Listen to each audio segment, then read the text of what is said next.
We'll guide you through how to add column and table in Notion. Quick disclaimer, you need to follow this step-by-step guide carefully, because skipping a single step will affect your final result.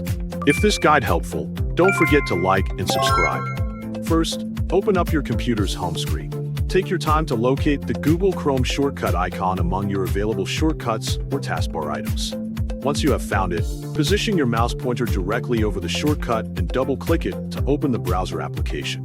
When Chrome opens, select your preferred Chrome profile by clicking on your profile icon once so that your personalized settings and bookmarks are loaded correctly.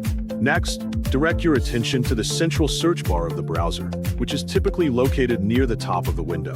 Click the search bar once to activate it and begin typing using your keyboard.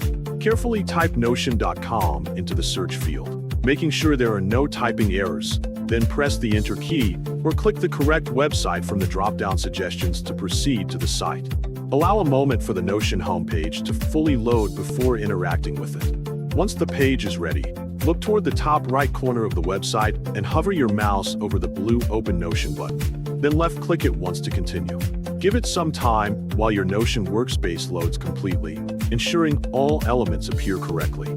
After it finishes loading, direct your eyes to the table in your database, such as a monthly expenses page, and take a close look at the top of that table. Locate the plus icon positioned at the top right of the table and press it once to proceed. A drop-down of settings will appear, allowing you to choose which type of column you want to add.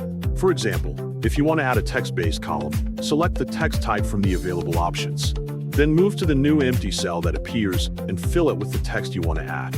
After entering your content, select an empty area of the page so you can clearly view the updated table layout.